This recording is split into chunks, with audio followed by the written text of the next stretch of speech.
लोकसभा चुनाव 2024 का मात्र आखिरी राउंड बचा हुआ है। 7 दिन बाद रिजल्ट आने वाला है। लोग बात कर रहे हैं कि इस बार इलेक्शन का रिजल्ट क्या होगा, लेकिन यहां तो नेता रिजल्ट से पहले ही सरेंडर मोड में दिख रहे हैं और शुरुआत सरेंडर मोड में जाने की अरविंद केजरीवाल ने कर भी दी है।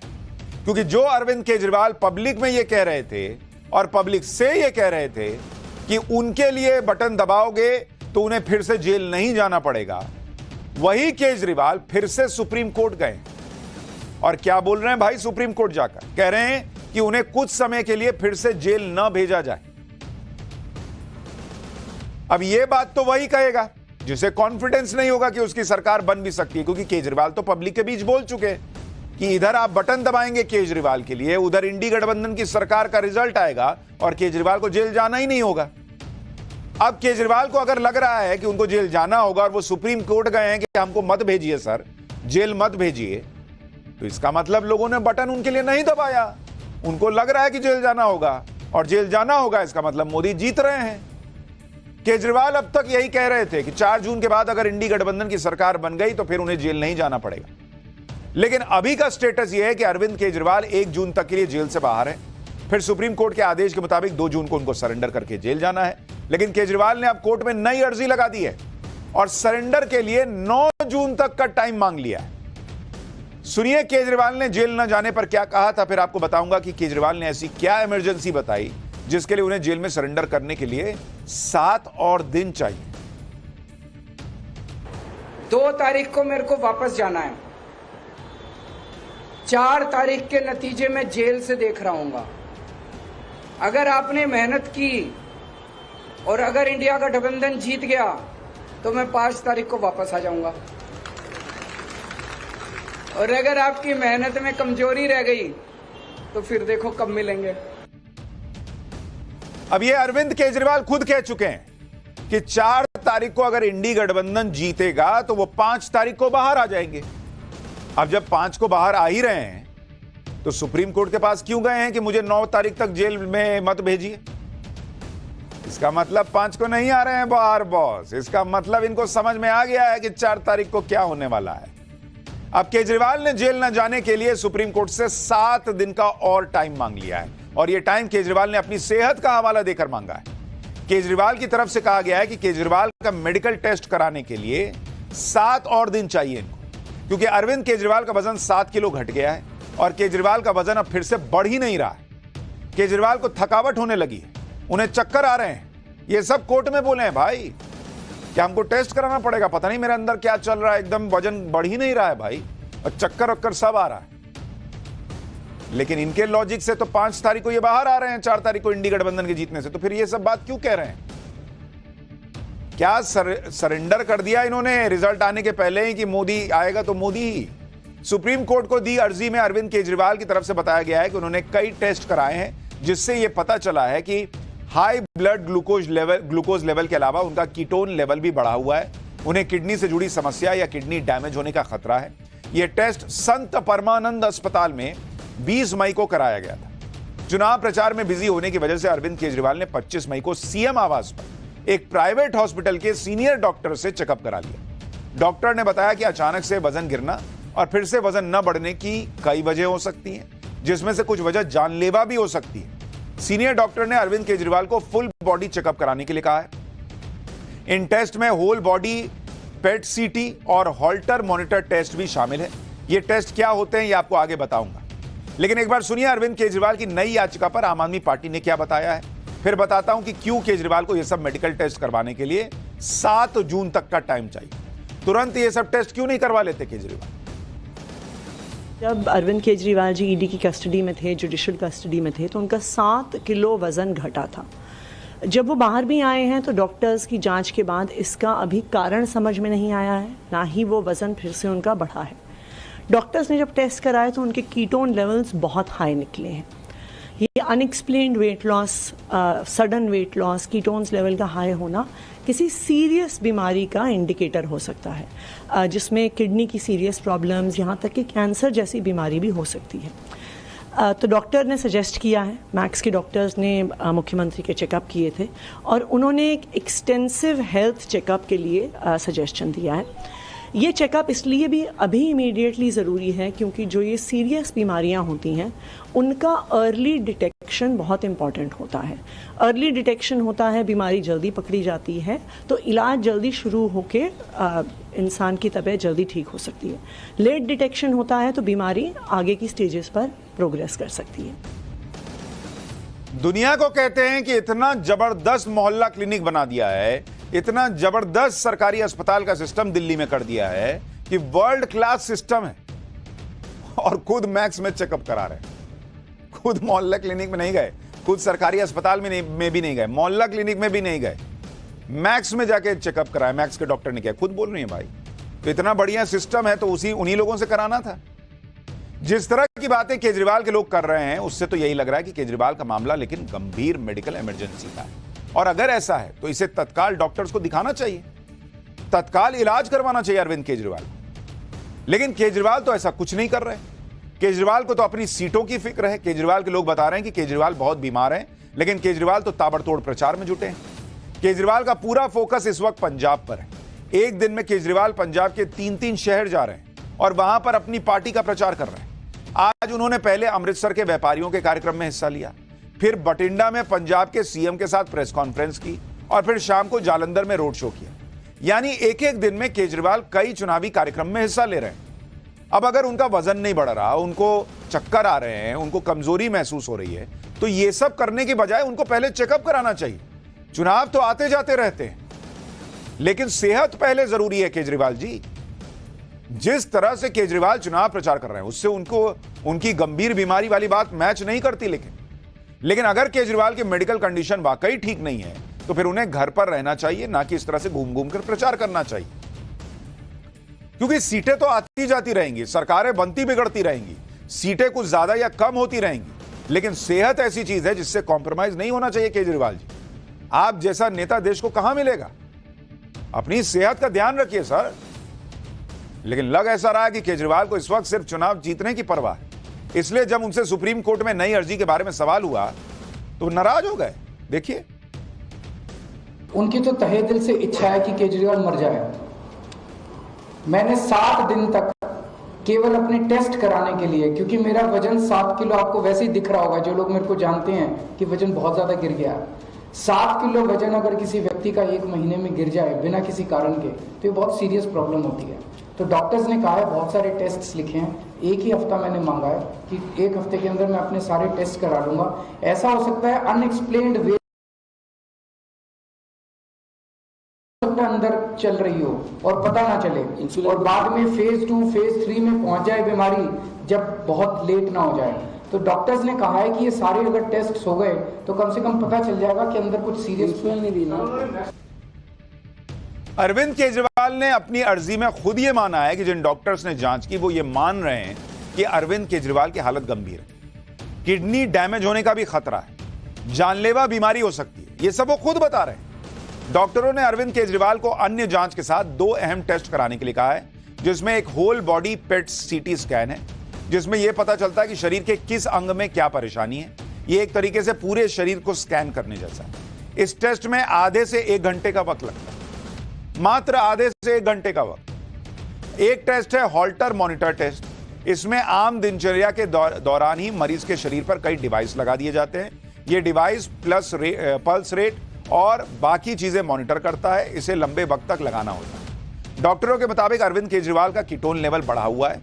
कीटोन तब बढ़ जाता है जब शरीर एनर्जी बनाने के लिए ग्लूकोज की जगह फैट तोड़ने लगता है। कीटोन लेवल बढ़ जाने से किडनी फेलियर का भी खतरा रहता है। अब बड़ा सवाल यह है कि अगर केजरीवाल जी की तबीयत इतनी खराब है तो वो ये टेस्ट कौन सा फुल बॉडी चेकअप होता है बॉस, जो आधे दिन में ना हो सके? आधे दिन टेस्ट कराएं, फिर करें धनाधन प्रचार। या जो बॉडी में लगा के टेस्ट होना है 2-3 दिन के लिए, वो लगा के प्रचार करें, उसमें पता चल जाएगा। कई लोगों को यह बात हजम नहीं हो रही कि जब अरविंद केजरीवाल खुद मान रहे हैं कि उन्हें कोई गंभीर बीमारी हो सकती है, तो फिर मेडिकल टेस्ट कराने के लिए चुनाव खत्म होने का इंतजार क्या कर रहे हैं भाई? वो क्यों अपनी जान को खतरे में डाल रहे हैं? और फिर कह रहे हैं कि बीजेपी तो यही चाहती कि अरविंद केजरीवाल मर जाए। अरे बीजेपी ने आपका टेस्ट रोका हुआ है, आप खुद टेस्ट नहीं करा रहे हैं। और उनके पार्टी के लोग कैसे हैं? हाथ पकड़ के ले जाएं कि छोड़िए सर, हम लोग ले आएंगे सीट, आप चलिए टेस्ट कराइए, आधा दिन लगेगा। 2 घंटा लगेगा, 4 घंटा लगेगा, 1 दिन लग जाएगा। 1 दिन में ऐसा क्या हो जाएगा भाई? क्योंकि आप देखिए आज की तारीख 27 मई, 30 तारीख को प्रचार खत्म हो जाएगा। मेडिकल टेस्ट के लिए वक्त 3 से 7 जून तक का है, यानी टेस्ट के लिए 7 दिन का उनको इंतजार क्यों करना है भाई? इस पर आम आदमी पार्टी कह रही है कि 30 जून तक तो केजरीवाल प्रचार में बिजी है। अगर यह तर्क मान भी लिया जाए कि अरविंद केजरीवाल अपनी जान को खतरे में डालकर अपने मेडिकल टेस्ट को प्रचार तक टाल रहे हैं, तो फिर यह सवाल उठेगा कि वो 30 जून की शाम को जब प्रचार थम जाएगा तब से लेकर 2 जून की सुबह के बीच टेस्ट क्यों नहीं करवा सकते भाई? 30 तारीख हो गई, उसके बाद जो है आपका 1 तारीख है, 2 तारीख है, इसमें कराइए टेस्ट। 2 तारीख को ना आपको करना है सरेंडर। और जैसे केजरीवाल खुद बता रहे हैं कि गंभीर बीमारी हो सकती है, तो उस हिसाब से तो उन्हें एक भी दिन वेस्ट नहीं करना चाहिए। लेकिन केजरीवाल टेस्ट तब कराना चाहते हैं जब उनके जेल जाने की तारीख आ जाए, और फिर कह रहे हैं कि उसके बाद हमको 7 दिन और दीजिए तब हम टेस्ट कराएं। इस पर बीजेपी कह रही है कि अरविंद केजरीवाल ने इतने दिन घूम घूम कर प्रचार किया और जब जेल जाने की तारीख करीब आ गई तो मेडिकल टेस्ट की नौटंकी कर रहा है। बीजेपी आरोप लगा रही है कि जानबूझकर अरविंद केजरीवाल ने प्राइवेट डॉक्टर से जांच कराई ताकि उनकी पोल ना खुले। सुनिए बीजेपी नेता क्या कह रहे हैं, फिर आपको बताऊंगा कि केजरीवाल की मेडिकल जांच क्या सच में बहाना है या नहीं। हैरानगी इस बात की है, जो आदमी तंदुरुस्त बाहर घूम रहा है, सारा दिन प्रधानमंत्री जी को लेकर सारे देश को गालियां निकाल रहे हैं, जब जेल जाने की बारी आती है उनकी तबीयत खराब हो जाती है। पूरे प्रचार के दौरान इनकी तबीयत ठीक थी, पूरे प्रचार के दौरान इनका स्वास्थ्य ठीक था। इंडी गठबंधन का प्रचार करना, दिल्ली के चुनाव प्रचार में प्रचार करना बिल्कुल ठीक थे। लेकिन अब नई नई बीमारी का हवाला दिया जा रहा है, नए नए टेस्ट करवाने हैं और रिपोर्ट जमा कराइए प्राइवेट हॉस्पिटल की, किसी सरकारी हॉस्पिटल की नहीं। जानबूझकर अंतरिम जमानत की छूट का फायदा उठाना चाहते हैं और अब चुनाव प्रचार के लिए पंजाब में है। अगर स्वास्थ्य खराब है तो फिर पंजाब चुनाव में क्या कर रहे हैं? अब इस नौटंकीबाजी का क्या हश्र करना है, कि दिल्ली, पंजाब और देश की जनता तय करे। एक जगह भी गलती से 30 मई को 30 जून बोल दिया था, उसको इग्नोर मार दीजिएगा। अरविंद केजरीवाल के प्राइवेट डॉक्टर से टेस्ट कराने पर भी सवाल उठ रहा है। लोग पूछ रहे हैं कि जो केजरीवाल दिल्ली में सरकारी अस्पताल और मोहल्ला क्लिनिक के हेल्थ मॉडल को वर्ल्ड बेस्ट बताते हैं, वो खुद दिल्ली में प्राइवेट डॉक्टर्स में से टेस्ट करवा रहे हैं। अरविंद केजरीवाल जिन मेडिकल टेस्ट के लिए कोर्ट से 7 दिन का वक्त मांग रहे हैं, वो टेस्ट तो तिहाड़ जेल में रहकर भी हो सकते हैं। अगर तिहाड़ जेल के अंदर सुविधा ना हो तो उन्हें कुछ वक्त के लिए जेल से बाहर ले जाया जा सकता है और फिर टेस्ट पूरा होने पर उन्हें जेल वापस लाया जा सकता है। शराब घोटाले के मामले में फंसे आम आदमी पार्टी के नेता संजय सिंह भी जब तिहाड़ जेल में बंद थे तो उन्हें रूटीन जांच के लिए जेल से अस्पताल ले जाया गया था। जिस दिन उन्हें जमानत मिली थी उस दिन ही उन्हें अस्पताल में भर्ती उस दिन भी वो अस्पताल में ही भर्ती थे संजय सिंह। इसलिए ऐसा नहीं कि तिहाड़ जेल से किसी को मेडिकल टेस्ट के लिए बाहर नहीं लाया जाता। अरविंद केजरीवाल 10 मई से जमानत पर बाहर।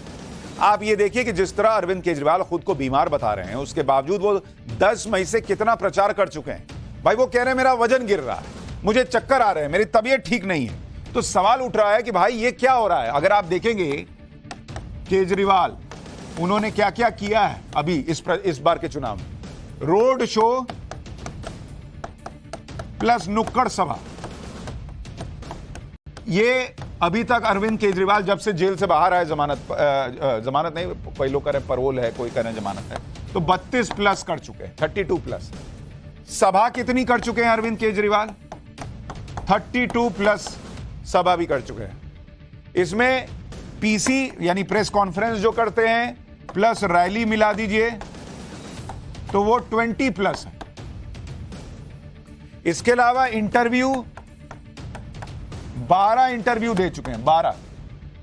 इसके अलावा महाराष्ट्र, उत्तर प्रदेश, हरियाणा, पंजाब, झारखंड का दौरा कर चुके हैं। अब सवाल उठ रहे हैं कि भाई जो आदमी इतना चक्कर खा के, चक्कर आ रहा है, जिसको तबीयत खराब हो रही है, वजन नहीं बढ़ रहा है, इतना लोड क्यों ले रहे हैं भाई चुनाव का? इंडी गठबंधन में और लोग हैं, पार्टी में और लोग हैं, वन मैन शो है, आपकी पार्टी आपके बिना खत्म है। फिर लोगों का एक सवाल यह भी है कि अभी तो अरविंद केजरीवाल अभी जो ये सब कुछ चल रहा है, तो अरविंद केजरीवाल का हाल ये हो गया है कि अभी उनकी सेहत बिगड़ती चली जा रही है। लेकिन क्या पता टेस्ट के रिजल्ट आने के बाद अरविंद केजरीवाल ये अर्जी भी दे दें कि उनके टेस्ट रिजल्ट सही नहीं है और उन्हें जेल ना भेजा जाए? ये भी तो हो सकता है ना। अब अगर आपको दिखाऊं केजरीवाल की मेडिकल कंडीशन क्या है, ये तो वही जाने, लेकिन केजरीवाल को अपनी सियासी कंडीशन की ज्यादा फिक्र है। ऐसा इसलिए क्योंकि अगर दिल्ली की सीटों पर केजरीवाल को कामयाबी नहीं मिली तो उनका पूरा नैरेटिव फेल हो जाए। अगर पंजाब की सीटों पर केजरीवाल को कामयाबी नहीं मिली तो पंजाब में उनकी सरकार भी डगमगा सकती है।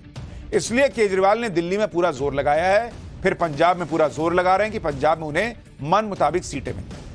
लेकिन केजरीवाल को डर होगा कि कहीं पंजाब का हाल भी दिल्ली जैसा ना हो, क्योंकि विधानसभा में तो दिल्ली में केजरीवाल को सीटें मिलती हैं, लोकसभा में मिलती नहीं है।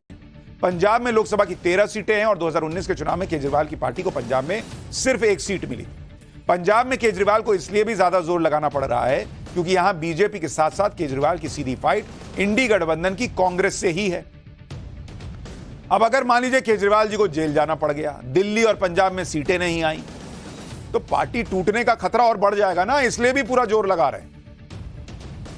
पंजाब में अरविंद केजरीवाल इसलिए भी घिरे हुए हैं क्योंकि बीजेपी ने अभी अपनी पूरी ताकत झोंक दी है। पंजाब में लगातार पीएम मोदी रैली कर रहे हैं, अमित शाह पंजाब में प्रचार कर रहे हैं। सुनिए अमित शाह ने कैसे अरविंद केजरीवाल को घेरा, फिर आपको बताऊंगा कि आज कोर्ट में भी कैसे अरविंद केजरीवाल को झटका लगा है। स्वाति मालीवाल केस में आज कोर्ट में क्या हुआ इसके बारे में बताऊंगा, पहले अमित शाह को सुनिए। पूरा पंजाब आज भ्रष्टाचार का अड्डा बना है। केजरीवाल को केस लड़ना है, फीस चाहिए तो पंजाब के एटीएम से उठा लेते हैं। केजरीवाल ने अपने पंजाब को भ्रष्टाचार का एटीएम बनाकर रखा है, एटीएम बना। उनको चुनाव लड़ना है, अपना क्रेडिट कार्ड, मान नाम का क्रेडिट कार्ड एटीएम में डालकर पैसा दिल्ली ले जाते हैं। पंजाब में तो केजरीवाल घिरे ही हैं, दिल्ली में स्वाति मालीवाल के मामले में भी लगातार केजरीवाल सवालों से घिरे हुए। आज केजरीवाल के पीएस विभव कुमार की जमानत अर्जी दिल्ली की 30 हजारी कोर्ट ने खारिज कर दी। इस जमानत अर्जी की सुनवाई के दौरान खुद स्वाति मालीवाल कोर्ट के अंदर मौजूद थे। केजरीवाल के पीएस विभव के वकील ने सुनवाई के दौरान आरोप लगाया कि स्वाति मालीवाल ने जानबूझकर सीएम हाउस के ड्राइंग रूम को चुना क्योंकि वहां सीसीटीवी नहीं था। स्वाति मालीवाल ने इस जगह को इसलिए चुना क्योंकि बाद में वो अपनी सुविधा के अनुसार आरोप लगा सके। केजरीवाल के पीएस विभव के वकील ने कहा कि विभव क्यों मालीवाल से मारपीट करेगा, कोई क्यों सीएम के घर पर ऐसी हरकत करेगा जहां इतनी सिक्योरिटी होती है। केजरीवाल के पीएस विभव के वकील का कहना था कि जहां तक बात चोट के निशान की है तो चोट के निशान तो खुद भी बनाए जा सकते हैं। मेडिकल भी 3-4 दिन बाद हुआ और उन्होंने दिल्ली पुलिस के बनाए गए कई केस देखे, लेकिन ऐसा केस पहली बार देखा है। ये सब दलीलें सुनकर स्वाति मालीवाल कोर्ट में ही रो पड़ी। स्वाति मालीवाल ने कहा कि विभव कोई मामूली आदमी नहीं है। स्वाति मालीवाल के मुताबिक विभव मंत्रियों को मिलने वाली सुविधाएं इस्तेमाल करता है। उसे जमानत मिली तो मालीवाल को खतरा होगा। दिल्ली पुलिस के वकील की तरफ से कहा गया कि विभव बिना किसी उकसावे के एक महिला को पीट रहे थे। यह दिल्ली पुलिस के वकील ने कहा है कि विभव पीट रहे थे, उसे घसीट रहे थे, क्या इससे जान नहीं जा सकती थी। दिल्ली पुलिस के वकील ने कहा कि जिस महिला पर विभव का पक्ष प्लानिंग के साथ आरोप लगाने की बात कर रहे हैं उसे खुद पार्टी के प्रमुख लेडी सिंघम कह चुके हैं। दिल्ली पुलिस के वकील के मुताबिक जब खुद पार्टी की एक सदस्य पार्टी के प्रमुख से मिलने जा रही है तो इसके लिए उसे किसकी मंजूरी की जरूरत है।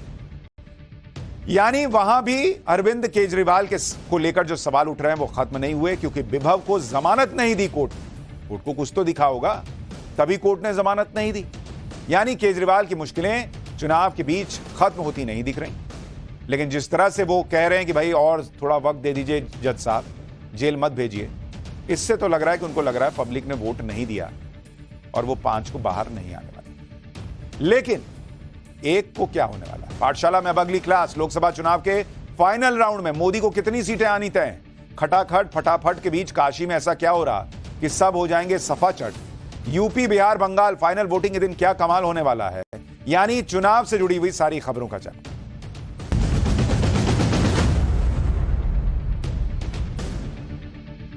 लोकसभा चुनाव का फाइनल राउंड बचा हुआ है और अब 4 जून से पहले सभी यही बातें कर रहे हैं कि 4 जून को रिजल्ट कैसा आएगा। बीजेपी का नारा तो 400 पार का पहले दिन से है, लेकिन इंडी गठबंधन के नेता अब 4 जून को लेकर फटाफट खटाखट बयान दे रहे हैं।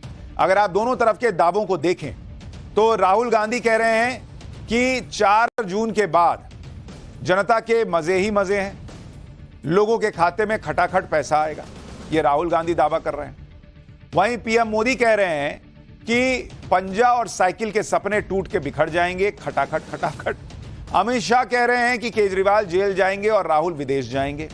अखिलेश यादव कह रहे हैं कि 4 जून हमारे लिए खुशियों का दिन होगा।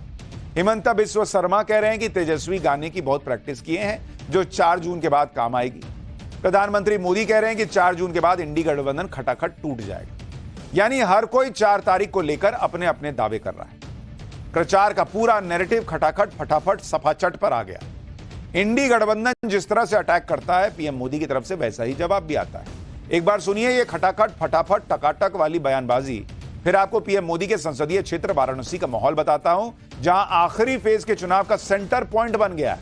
वाराणसी में क्या चल रहा है वो भी दिखाऊंगा, लेकिन पहले जरा खटाखट ये देख लीजिए।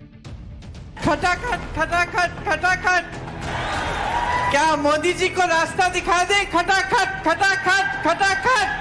आप लोगों से हम इतना कहेंगे, मिजाज रखिए टनाटन टनाटन टनाटन। अरे मिजाज बांधू टनाटन टनाटन टनाटन। नौकरी मिलेगा फटाफट फटाफट फटाफट। बहनों के खाते में लाख रुपया जाएगा खटाखट खटाखट खटाखट। अब बीजेपी हो जाएगा सफाचट सफाचट सफाचट। 4 जून को 400 से ज्यादा सीट आनी है और 1 जून को केजरीवाल जी को जेल जाना है और 6 जून को राहुल बाबा वैकेशन पर बैंकॉक जा रहे हैं। जुलाई में देखेंगे 8,500 रुपए, अगस्त में 8,500, सितंबर अक्टूबर नवंबर दिसंबर खटाखट खटाखट खटाखट खटाखट 8,500। क्योंकि 4 जून के बाद मोदी सरकार तो बनेगी ही बनेगी, और भी बहुत कुछ होगा। बताओ क्या होगा? ये इंडी गठबंधन टूट करके बिखर जाएगा खटाखट खटाखट। चाहे वो लखनऊ वाले शहजादे हो या दिल्ली वाले, ये शहजादे गर्मी की छुट्टियों पर विदेश निकल जाएंगे खटाखट खटाखट। खटाखट फटाफट टकाटक जो भी हो, लेकिन 4 जून को टाइम्स नाउ नव भारत पर नतीजे भी आपको सबसे तेज खटाखट खटाखट पता चले तो 4 जून को सुबह 6 बजे से यहां बैठ जाना है। आखिरी चरण के मतदान में अब पूरा फोकस वाराणसी में शिफ्ट हो गया। पूरे लोकसभा चुनाव में सबसे वीआईपी सीट वाराणसी ही तो है, क्योंकि यहां से पीएम मोदी चुनाव लड़ रहे हैं। इस बार पीएम मोदी को रिकॉर्ड तोड़ जीत दिलाने के लिए बीजेपी ने पूरी ताकत भी लगा दी। बीजेपी के तमाम बड़े नेता आज की डेट में वाराणसी पहुंचे हुए हैं, जिनमें अमित शाह शामिल हैं। अमित शाह वाराणसी, जेपी नड्डा वाराणसी, विदेश मंत्री जयशंकर वाराणसी, यूपी के सीएम योगी आदित्यनाथ वाराणसी में, ब्रिजेश पाठक वाराणसी, अरुण गोविल वाराणसी, यूपी के 6 मंत्री वाराणसी में, यानी कुल 20 से ज्यादा मंत्री वगैरह पहुंचे हुए हैं इस वक्त वाराणसी। वाराणसी ऐसी सीट है जहां से पूरे पूर्वांचल को साधा जाता है। इसके अलावा वाराणसी में इस बार पीएम मोदी की जीत का मार्जिन 10 लाख का करने का भी टारगेट है। वाराणसी में इस वक्त अलग ही माहौल है। वाराणसी आने वाले और वहां के स्थानीय लोग क्या कह रहे हैं वो सुनिए, फिर बताता हूं कि वाराणसी से कैसे पूरे पूर्वांचल का गेम सेट हो गया। चुनाव एक फॉर्मेलिटी है, औपचारिकता है। चुनाव तो मोदी जी जीत चुके हैं। बीजेपी जी सरकार बनेगी, लगभग 370 के आसपास सीटें आएंगी मोदी सरकार की। पूरे देश में एक लहर चली हुई है बीजेपी की, और काम भी किए हैं। मैंने बनारस को पहले भी देखा, आज भी देखा, उसमें दिन रात का अंतर है। काफी बदलाव लग रहा है कि पहले तो यूँ सुनने में आता था कि भाई बहुत गंदगी है गंगा में, ये है वह। मोदी जी ने बहुत अच्छा काम किया। 100% मोदी जी आएगी, 100% 400 के पार आएगी। आप कहाँ से हैं? कनाडा से आया हूँ, मॉन्ट्रियल।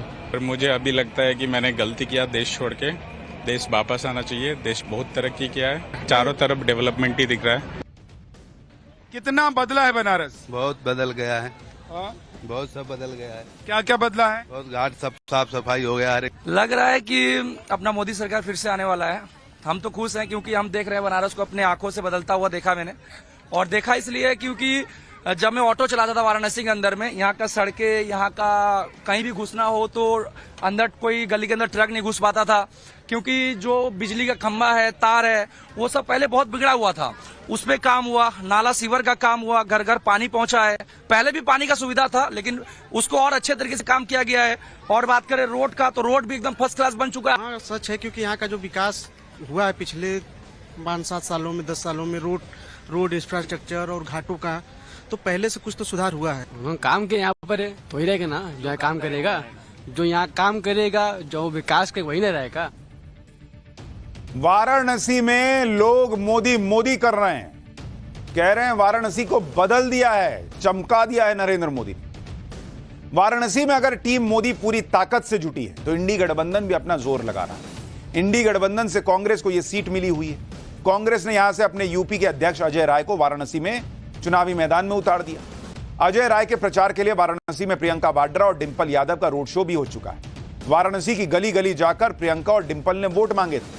अब कल राहुल गांधी और अखिलेश यादव भी वाराणसी में रैली करने वाले हैं। वाराणसी में पीएम मोदी के सामने चुनाव लड़ रहे कांग्रेस के कैंडिडेट अजय राय क्या कह रहे हैं, जरा एक बार वो भी सुनिए, फिर आपको फाइनल फेज में पहुंच चुकी यूपी की लड़ाई के बारे में विस्तार से बताता हूं। देखिए, जब प्रधानमंत्री जी ने अगर इतना काम किया होता, इतना विकास किया होता, तो इतना दौड़ने की आवश्यकता क्या है इनको? गली गली दौड़ रहे हैं। कोई गली ऐसी नहीं है जहां भाजपा के नेता और मंत्री, अजय शंकर प्रसाद मैं सुना भी आग बैठे हैं, क्या ना, एस जयशंकर, वो गली गली घूम रहे हैं। विदेश मंत्री, आपको बाहर काम करना चाहिए, आप यहाँ घूम रहे हैं। ये विदेश मंत्री का काम है क्या? ये गली गली स्कूल में, कॉलेजेस में, क्लब्स में घूम के मोदी जी का प्रचार कर रहे हैं। ठीक है, इससे साबित होता है कि पूरी तरीके से भारतीय जनता पार्टी यहाँ पूरी तरीके से फंस गई है मोदी की सीट और हार रहे हैं मोदी। वाराणसी का रिजल्ट क्या होगा ये तो क्लियर है। वहां सवाल इसी बात का है कि पीएम मोदी की जीत का अंतर कितना बड़ा होगा। ये लोग इसी भ्रम में रह जाते हैं कि ये लोग लगाए, वो लोग लगाए, इतनी ताकत लगा रहे हैं। वो ताकत जीत हार के लिए नहीं है। पब्लिक कह रही है कि जीत हार के लिए नहीं है बॉस, ये नरेंद्र मोदी का मार्जिन जीत का कितना ऊपर करना है उसके लिए पूरी ऊर्जा लग रही है। लेकिन वाराणसी में इस माहौल के बीच सवाल यूपी में फाइनल फेज की सभी 13 सीटों का भी है, क्योंकि वाराणसी में जो कुछ भी होता है उसका असर सभी सीटों पर दिखता है। इन 13 सीटों में वाराणसी तो है ही, इसके अलावा गोरखपुर शामिल है, महाराजगंज, देवरिया, रॉबर्ट्सगंज, बलिया, गाजीपुर, चंदौली, सलेमपुर, मिर्जापुर और कुशीनगर के अलावा घोसी और बांसगांव की सीट भी है। सिर्फ वाराणसी ही नहीं, वाराणसी के साथ इन सभी 13 सीटों पर बीजेपी ने पूरी ताकत लगा दी। सीएम योगी ने खुद मोर्चा संभाला हुआ है। सोनभद्र में एक रैली में योगी आदित्यनाथ ने यूपी के माफियाओं को कड़ा संदेश दिया। सुनिए योगी आदित्यनाथ को, फिर बताता हूं कि पूर्वांचल की 13 सीटों का गणित क्या बता रहा है।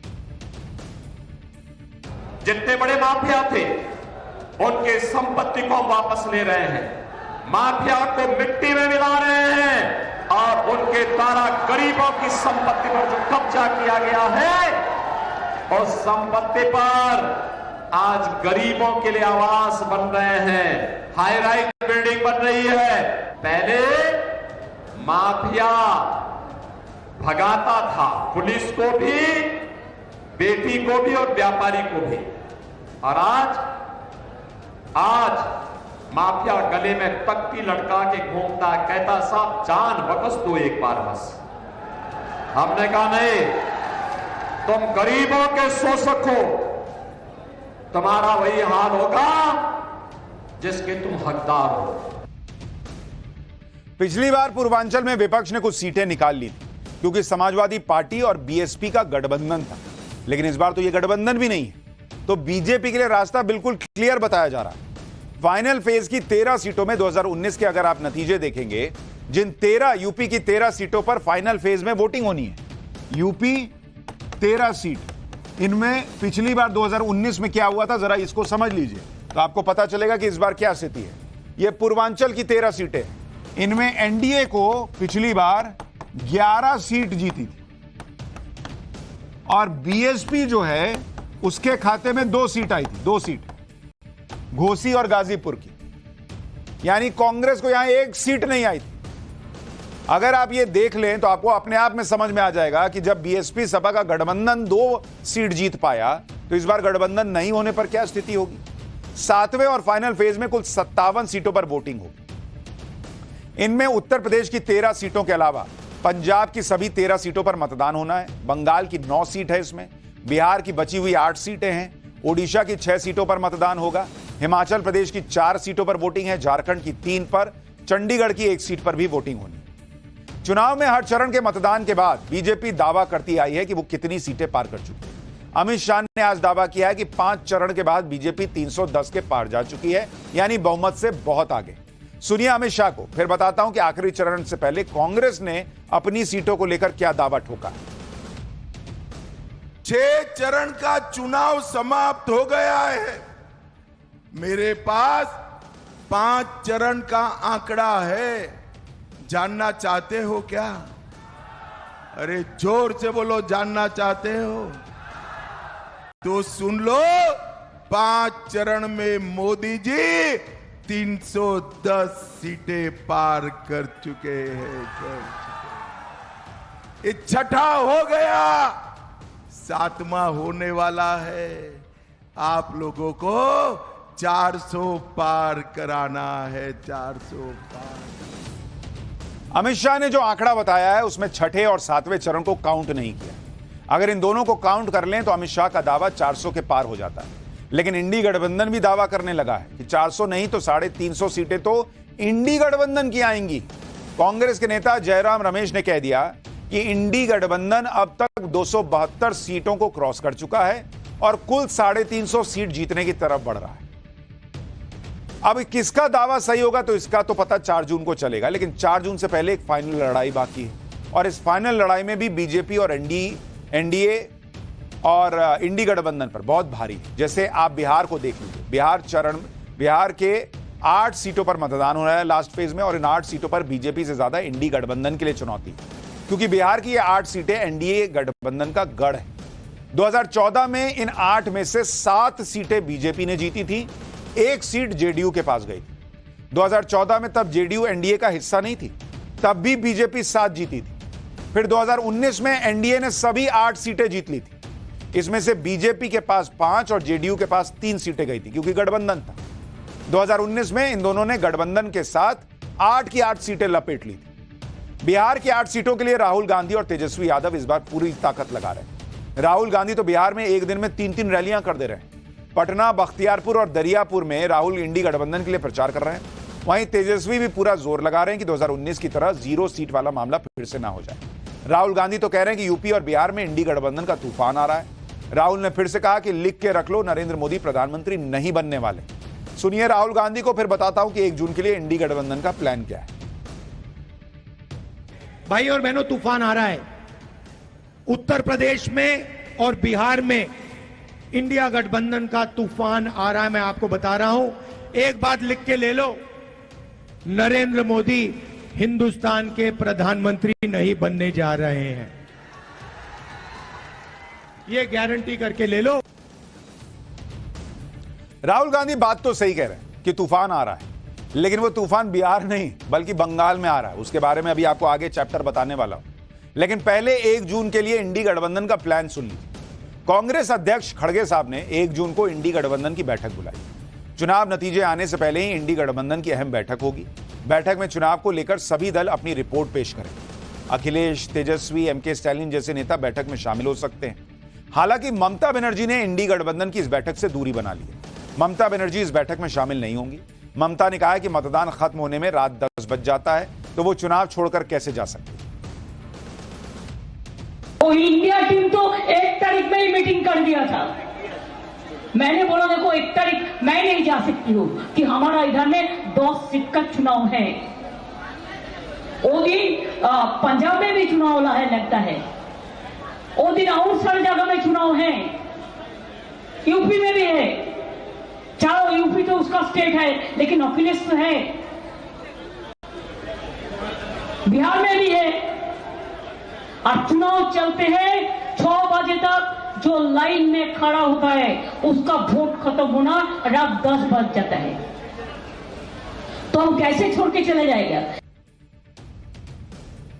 अब आप देखिए कि 1 जून को फाइनल फेज का मतदान होगा और उसी दिन एग्जिट पोल भी आएंगे, यानी 1 जून को ही संकेत मिल जाएगा कि चुनाव नतीजे किस दिशा में जाने वाले हैं। अगर इंडी गठबंधन के पक्ष में मामला नहीं बनेगा तो फिर मीटिंग में यही बातें होंगी कि नतीजे पक्ष में ना आने पर क्या किया जाए, किसे ब्लेम किया जाए, ईवीएम की चीड़फाड़ कैसे होनी है, ईवीएम का रोना कैसे रोना, ये सब चीजें स्ट्रैटेजी बन सकती है वगैरह वगैरह। या हो सकता है कि ये तय हो कि जीत गए तो किसको प्राइम मिनिस्टर बनाना है, हो सकता है कुछ भी।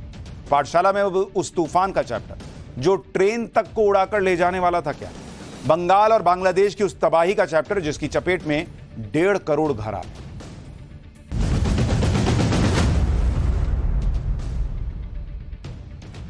एक ऐसा तूफान जिसने एक साथ करोड़ों घरों में आफत मचा दी। तूफान भी ऐसा जिसकी वजह से पिछले कई दिनों से लोग दहशत में जीने को मजबूर हो गए।